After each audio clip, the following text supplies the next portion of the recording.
Hey guys, how are you guys doing? Welcome back to my channel. Taylor here. So on today's video, I wanted to give you guys some of the cheap travel tips that I do that allow me to have a much longer vacation while saving as much money as possible. That way I can A, come back with more money, and B, have money while I'm on my vacation in case of emergencies happening or things like that. So these are all the things that I sort of do while traveling and prior to traveling that allow me to save as much money as possible and make the most use of my trip, because a trip is not defined by how much money you spend on the vacation. It's about the time that you have. It's about your experiences. So I don't, try to just go over and spend a ton of money. I try to stick to a certain budget, and if I can, I always try to spend less than that. So let's go over the top 8 things that I do to make my trip much more affordable. Let's get into it.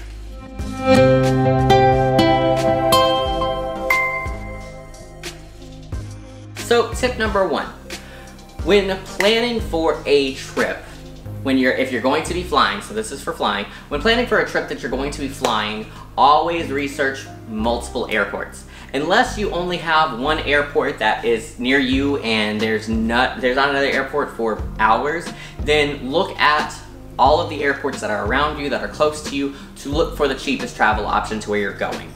And also try to plan for layovers. Flights are often cheaper whenever you have the more layovers that you have. So I'm not saying to get like a whole bunch of flights with a whole bunch of layovers. However, if like you're going outside of the country, right, then try, as much as I love a direct flight and as much as I would love to directly go somewhere, if I could try to find a flight that has a layover or 2 layovers somewhere, then depending on how long those layovers are, I might do that. Now, I'm not suggesting to, though this is a good idea, I'm not suggesting to plan for layovers that are like a day-long layover or super long and then go and hang out somewhere and leave the airport. If that is something you want to do, then do that. That is something that I have done before, yes. However, if you miss your flight, then you're gonna be screwed and then you're not gonna get another one. So that's the only reason why I say be hesitant about doing that. But if that's the way that you wanna try to book your trip, is to try to have an extra trip built inside of it because you have like a day-long layover or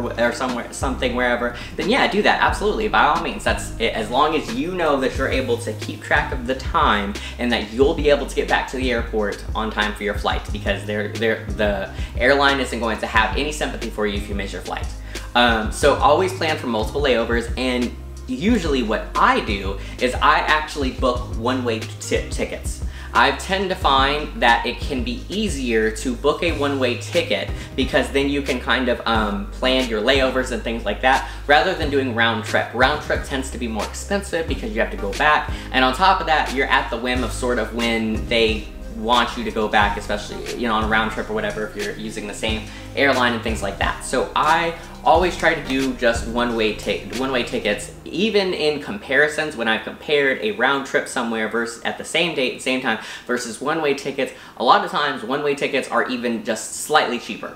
And I mean, saving money, even if it's 20, 30, 40 bucks, that's 20, 30, 40 bucks that I could spend in a night at a hotel wherever I'm going, things like that. So always try to plan ahead in that manner, and try to look at all of the airports around you, plan for layovers, and try and pick out the cheapest option. Do your research when it comes to flights, because you can definitely find cheaper options than just looking at one site and looking at one airport and flying at one time. Tip number 2. I am not one to stay in hostels or things like that, though those are the cheapest options and cheapest ways to travel, and I know a ton of people do, and a ton of people have fantastic times with them. I don't. I don't like being around people like that. That's me. I don't like being around strangers. I bring a lot of stuff with me whenever I travel. I don't like taking the opportunity and the chance of something happening to my stuff, and I don't like being around people. I didn't really do sleepovers much as a kid because I didn't really like sleeping around other people, even though they were my friends. When I was in college, I didn't stay in dorms because I didn't want to be with roommates that I didn't know. I didn't want to have to take showers in a big, huge shower. That's not for me. So whenever I am looking for hotels and for lodging, what I do, because they're hotels and hotels are going to be more expensive, is I actually look for places that are away from the city center. Now, this depends on where you're going, okay? Let me preface this by saying that. You don't want to go somewhere that is dangerous, especially for Americans, and stay far away from the city and far away from the tourists. That is not something that you want to do.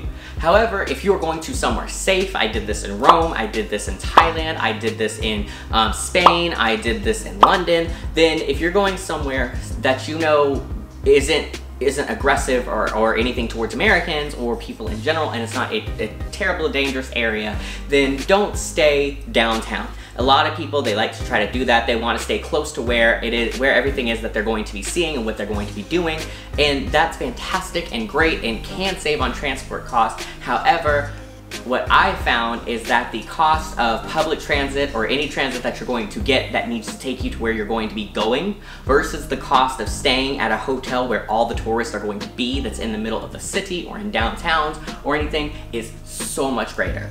Like, it's going to cost you so much more money to stay in a hotel that's close to a city center, that's close to downtown and by a bunch of tourists than it will for you to just stay 20-30 minutes away from where that location is and spend a lot less money. And so that's what I often suggest doing. Even if I'm staying somewhere in the US, if I'm doing that, if I'm going to New York, I'm not going to stay in New York. The cost of hotels are exponentially higher than staying in Jersey, which is 30-45 minutes away from New York. And even the cost of taking a Lyft, Uber, a cab, the subway into the city is so much cheaper than it's going to be for me spending the nights that I'm there in New York. It costs so much extra money to stay in lodging that is closer to city centers. So always do that.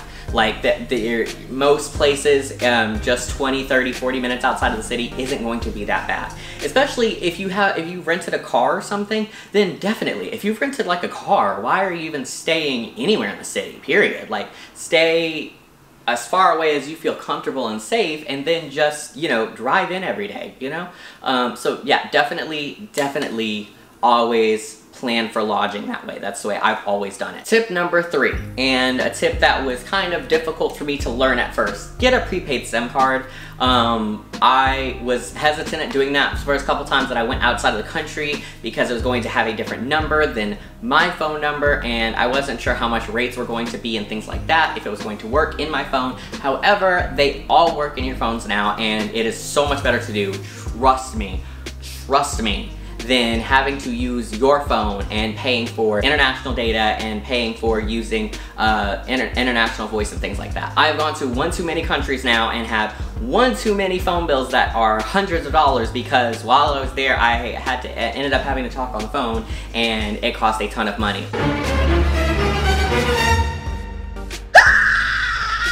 Or ended up having to use the data there, and it costs a ton of money. And then on top of that, I haven't really had fantastic service there. And one of the things you don't want to happen, which has happened to me before, actually a couple times, is you're in another country, you can't read any of the signs or anything else like that, and you need to go somewhere and you can't read how the bus map works, how the metro works, or you don't know where it is you drove from or came from, and you have no service. So you're stuck just driving around aimlessly, walking around aimlessly, looking for people hoping that they might speak English or something because you have no service. So get a prepaid SIM card, if for nothing else, to carry around with you in your wallet, in your back pocket, in your backpack, and whenever you run into times where you don't have service, then pop it in.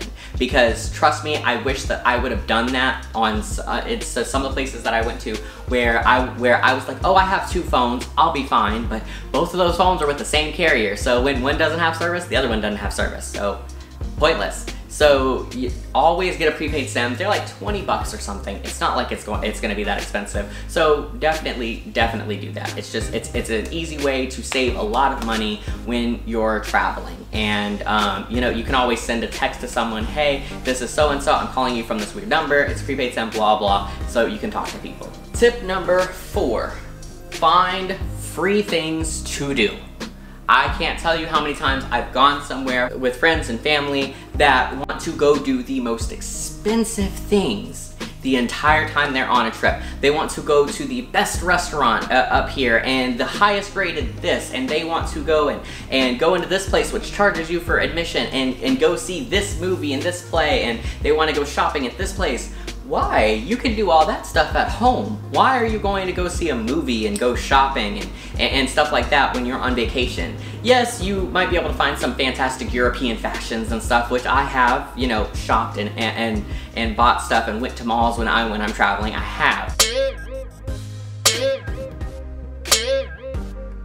But it's not my main concern. A lot of times what I do and how I enjoy and afford a lot of my trips and how I do so much is I look up free things to do all the time. Yes, you're bound to end up wanting to do things that are going to cost money. Cool. Plan those out accordingly. What I do is whenever I'm getting ready to go on a trip and things like that, I plan out what I'm going to be doing every single day. Usually what I try to do is do things that are in a certain area. So if I'm going to be in Rome for 3 days, I'm going to do this in North Rome, and then this in Vatican City, and then this, and you know, all of these things here. I'm going to plan for different things. So that way I might have one activity that costs money for that day, maybe 2.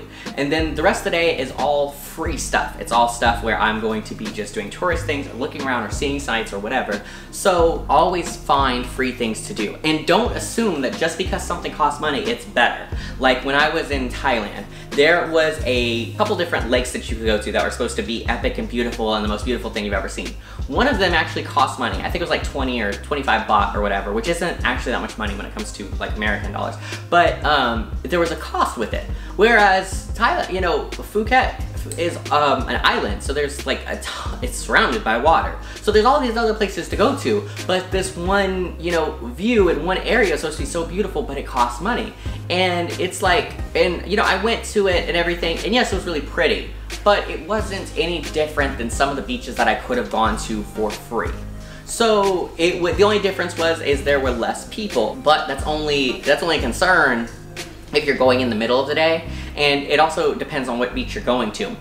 A lot of people are only going to the tourist beaches there, so if you go to one of the local beaches or one of the other beaches that aren't where all the tourists are, then you know, you don't necessarily have that to worry about. So just because that beach costs money didn't make it any better, but people automatically assume that, oh, this costs money to get into, clearly this must be a better beach than everywhere else. No, not necessarily. So don't think that same thing whenever you're traveling and whenever you're going to other places. Just because something costs money doesn't mean that it's more fun, doesn't mean that it's better. Just because you have locals that are hassling you into trying something because they can tell you're American, they can tell you're a tourist, they can tell whatever, that you know, you're visiting, don't, you know, allow people to hassle you into doing things. Just stick to your plan and do stuff that is fun for you. Find things that you know you're going to enjoy doing, and that doesn't have to cost money. Because otherwise, if you'll have a much shorter trip if everything that you have to do costs money, you know? Whereas you can find a lot of free things to do that are just as fun. And I've found tons of free stuff to do.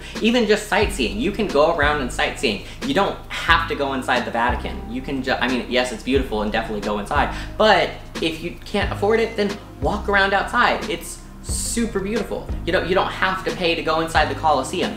If you're going to Rome, I definitely suggest doing it. It's amazing, and yeah, it's something that I would, if that was the only thing I could do, I would.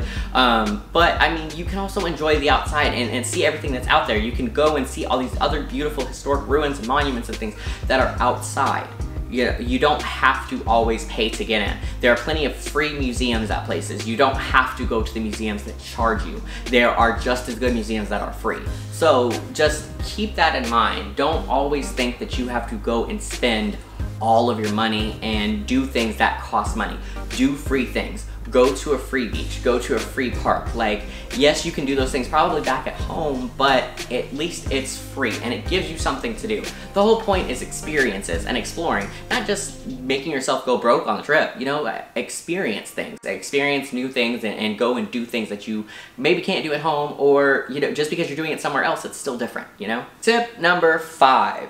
So this one is going to be a little bit difficult to understand, but go with me.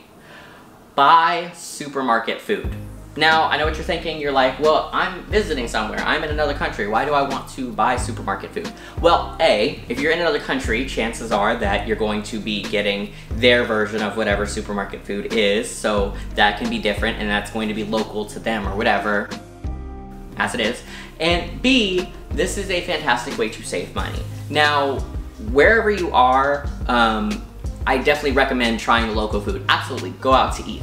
Go somewhere and try something new. That is the point of traveling. Try something new, get out of your comfort zone, absolutely. However, not every meal has to be a meal where you're paying for it. Not every meal has to be at a restaurant, not every single one.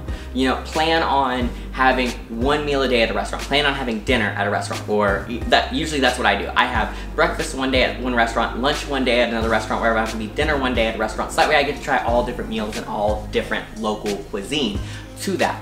However, I am not going to sit there and for breakfast, lunch, dinner, midnight snack, and everything, go to a restaurant. No. I am going to go to the nearest 7-Eleven, the nearest pharmacy, the nearest whatever, grocery store, supermarket, whatever it is that they have that's by me, and I'm going to buy food that A, I might know, or maybe I want to try something different, and B, that is relatively cheap, but that won't spoil easily. You know, I'm not going to buy like a bunch of fruit and vegetables and stuff I might not have a fridge. I'm going to buy like Pringles and chips and some drinks and things like that. I'm going to buy stuff that I can easily eat that is filling, but isn't expensive. That way I have stuff that I can bring with me, I can put in my backpack, I can eat while I'm on the go, and have something to eat in the hotel, so I don't get to the point of starving or anything, but I'm not spending all of this money on food, because food can be one of the most expensive things that you end up spending a lot of money on when you're traveling. Trust me, I know. And it's because it's all separate meals, so you don't think about it. You go somewhere and you spend $20 on this meal, and then you go somewhere else and you spend $10 on ice cream, and you go somewhere else and you spend $40 on this meal, and before you know it, you've just spent like $70 in a day on food and you didn't realize it. You know, especially if you're traveling with family and with kids and everything. So get snacks and everything as soon as you get to your hotel. Make that like your first priority, the first stop that you have. So that way you have snacks and you have food and you have like little do-it-yourself meals like cans of Chef Boyardee and ravioli and ramen and stuff like that. So that way you can spend your money elsewhere. Like, yes, it is definitely important to try the local cuisine and definitely do that, but that doesn't need to be every meal. You don't need to spend an absorbent amount of money on it, ever. Trust me. You'll thank yourself when you have more money at the end of your trip than for eating all the local food and going to a restaurant every single meal, because I've done that and I didn't feel it was as worth it. Tip number 6.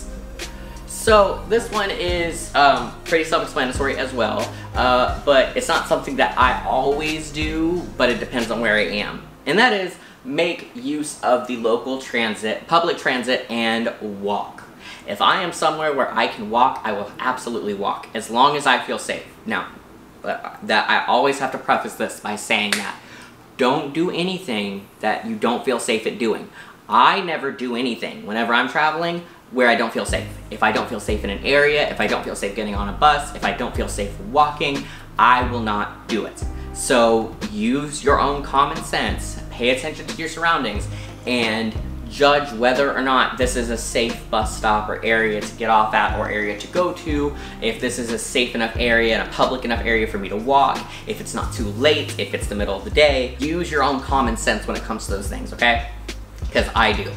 But whenever I am somewhere where there is public transit and it's good, and I know that it's good public transit, then I will use it, you know? I won't always rent a car. Normally, when I travel now, I always try to rent a car just because I feel the most comfortable driving around, even if it's in another country or things like that. But that can be really expensive. It can add an unnecessary bill onto your trip. So unless you can afford to do it, and unless you really feel the need to get a car, then utilize public transit. There's public transit basically everywhere. Get on the bus. Study the bus routes before you take them. If you need to, print them out. Google Maps is fantastic for public transit routes. Google Maps has options whenever you're looking for places to go where you can click on using buses, and it will show you how to use the buses, how to use the subways, what time all of them are leaving, which line you need to take, where you need to go. And it will, if you need to go somewhere specific, it will map out everything. It will say that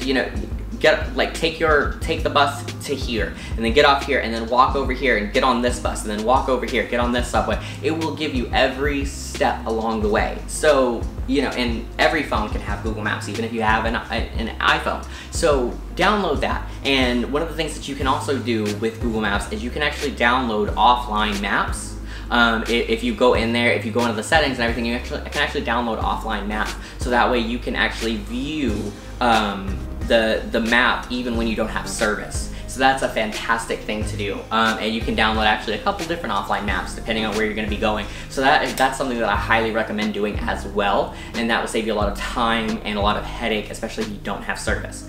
But definitely utilize walking as much as possible to the best of your ability, and definitely utilize public transit. You will immediately appreciate doing that versus having to drive yourself, especially if you've been out walking all day and stuff like that, you know? Tip number 7. Now, this one's gonna be a little bit different, and go with me, and this tip is definitely not for everyone. So consider who you are as a person and think about it to the best of your ability. However, basically, tip number 7 is make local or tourist friends with apps like Grindr, Tinder, whatever. Now, I don't know about straight people, I don't know what you guys have, so I can't really, the only thing I can really think of is like Tinder, so I don't know, and I think that that's more for like dating or whatever.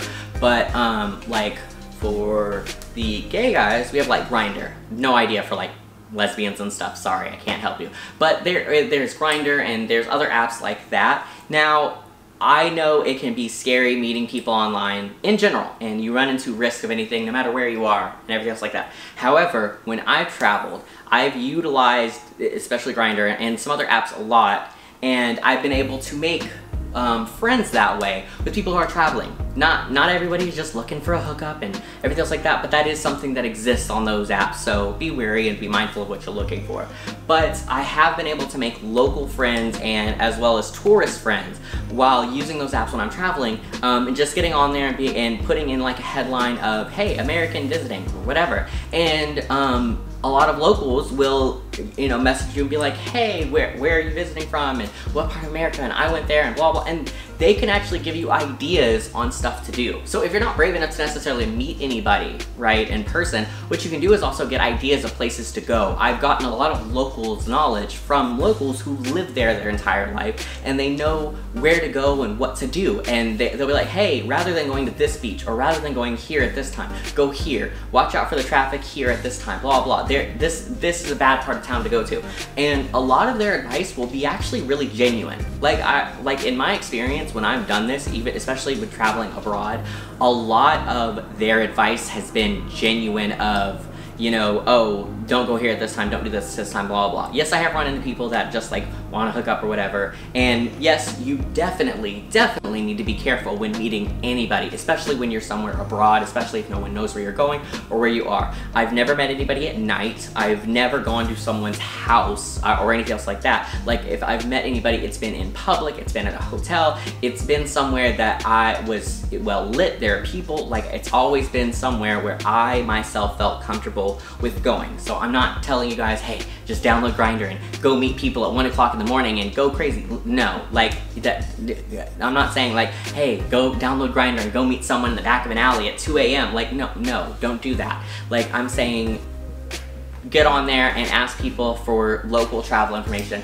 and things like that, and oftentimes I found that they'll help you. And then there's also a lot of people that are visiting as well. If you're going to a popular tourist area, chances are there's going to be another tourist there that speaks English or whatever language it is that you happen to speak, and you guys might even be from the same country, from the same area, and then you guys might hit it off in that way of like, hey, oh my god, I've had that happen tons of times where I've been somewhere and there's been other Americans that are there visiting. It's like, hey, we live a state over from each other or whatever, you know? So then if they've been somewhere more than I have, or they maybe found something else to do, then we've exchanged ideas of, hey, what are you going to do? Oh, I'm going to do this and this and this. Oh, really? I didn't know you could do this here. Where's that at? Blah, blah, blah. Like, you know, we talked to each other and found other things to do. And some of those people I even made friends with and met in real life, and we hung out on the vacation and stuff, and it was super great.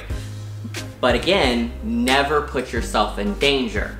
I'm saying what I did, and I did everything that allowed me to feel comfortable, that allowed me to know where I was meeting them was in public and safe, and that nothing would happen to me. I made sure and I took steps before meeting someone. Don't just go out and meet some random person in the middle of the night somewhere you don't know where you're meeting. Okay, like that's never ever smart to do. Even places that you live. Don't just go meet some random stranger at 1 o'clock in the morning and you've never met them before. You know, like don't be smart. Okay. Tip number 8, and my final and last tip, is going to be condense the time you spend at each location.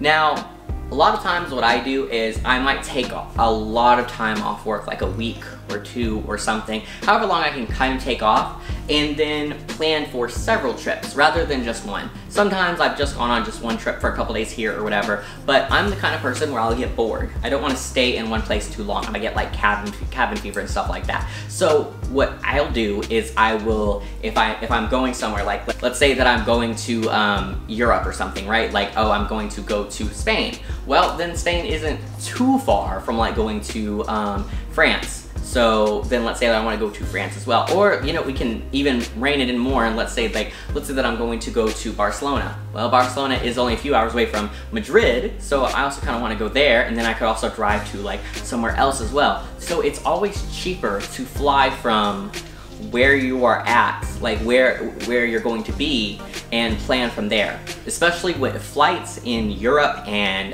in other countries are a lot cheaper than they are in the US. It is so expensive to fly out of here, it's ridiculous. So if you plan on, you know, saying, hey, well, I also want to go spend a couple days here, then plan a flight from wherever you're going to be to there. Or maybe plan on driving. It might be cheaper to drive if you can rent a car and drive it to there, because a lot of those places are really close, it's only a few hours away, then drive. But don't stay somewhere too long and think that you're gonna get bored of being there. You know, plan on doing other stuff, condense the time that you're going to spend in one location, and then move on and do other stuff as well. That's how you have multiple trips, and that's how you never get sort of like just bored with doing something, right? A lot of these cities and huge places are fantastic and great, but at the same time, there's only so much to do in them. You know, if you go to New York, there's only, New York is a huge city, and you may never run out of things to do. But at the same time, a lot of it, after a while, kind of gets to be repetitive, and it's doing the same thing in just a different part of the city, right? So plan on going somewhere else. Be like, well, New York is great, but I'm also not extremely far away from Canada. Maybe I could drive up there or fly up there, because it's not cheap to fly from, you know, JFK to Buffalo or JFK to Toronto. So maybe I could do that. If I'm gonna be in California, you know, if I'm going to San Francisco for a couple days, why not fly down to LA or to San Diego or something? Like, because it's not super expensive for those flights. So look at other options and alternatives of places to go other than just the place that you happen to be staying at. I promise you, in doing that, you will have so much more of an amazing trip, and it will be so much cheaper to do it that way, to buy a ticket when you're there. And oftentimes, especially when you're traveling out of the country, what I've done is I've actually bought some of those tickets last minute, depending on how far they are and where they're going, just because they weren't really expensive. Like when I went to Phuket, buying a ticket last minute from Phuket to Bangkok was like 40 bucks. So even though it was last minute. So yeah, I probably could have bought it for like $25 or $20 or whatever whenever I had planned the trip, but it was like, well, I could just do it last minute because the ticket price isn't expensive, just so that way I could plan exactly when I wanted to go in case something came up, or in case I needed to switch around the days, which I actually ended up needing to do when I was there. So, you know, it's just that flying is a lot cheaper. So plan on doing that if that's what you want to do. If you want to spend your entire week or 2 weeks in wherever you're going to be, then, you know, it's your vacation, you know, do that. But there's a lot of times where I went on vacation where sometimes I kind of got bored, or where I had wished that I had looked more of what was around the city where I was, not just where I was planning on being, because there was so much more to do an hour or 2 hours away that I could have done that was really cheap. So do that and just kind of look into those other options, and I promise you'll be very happy that you did, because then that's how you end up having multiple vacations put into one, and you end up having this epic time and going to so many more places. If you're going out of the country, I definitely recommend looking up other countries, especially if you're going somewhere like Europe or whatever, or Asia, things like that. There's a ton of countries really close together. So, you know, they're far apart as like states are here in the US. So look up other countries that are really cheap to travel to from wherever you're going, and go to those as well. Why not hit 2 or 3 other countries? It takes so long to fly out of here that, you know, that's definitely what I would want to do. I'd want to go to as many countries as possible where the flight's only going to be like an hour, or it's going to take an hour and a half to drive or something, versus having to plan all these extra trips, you know, to go out here again. And that would be so much more expensive. So I definitely suggest doing that. Either way, I hope you guys enjoyed this. I do hope that this helps you guys out. These are definitely tips that I live by and things that I do every single day and every time that I go on a vacation. So I do know that they worked, and I do know that it is something that has helped me out tremendously when traveling and allowed me to save so much money while traveling. If you guys did enjoy this, please let me know. Like, comment, and subscribe down below. Be sure to hit the little bell notification next to the subscribe button. And let me know if these tips helped you guys out, if you guys want to see more tips, if you have specific questions for different things with traveling, if you guys want to know, you know, other ways of tips of doing things, then let me know, comment below, and I will try to answer those to the best of my ability or make a video about it. Just, you know, like, ask away. I am an open book, and I have plenty of travel knowledge because I do it all the time. I love to do it, and I've had to do it by myself for so long as a young adult, not having super great jobs before and everything. So trust me, I can help you. Anyways, if you guys want to see more Let's Get Into It videos where I give you guys other travel advice and tips and things that I use to allow me to travel, click the box here. If you guys want to see other, if you guys want to see product review videos where I'm reviewing great travel products that you should definitely take with you when traveling, click the box here. And if you guys want to see other videos about travel and travel related stuff and unboxing videos, then click the boxes up here. And I will see you guys around the world. Bye.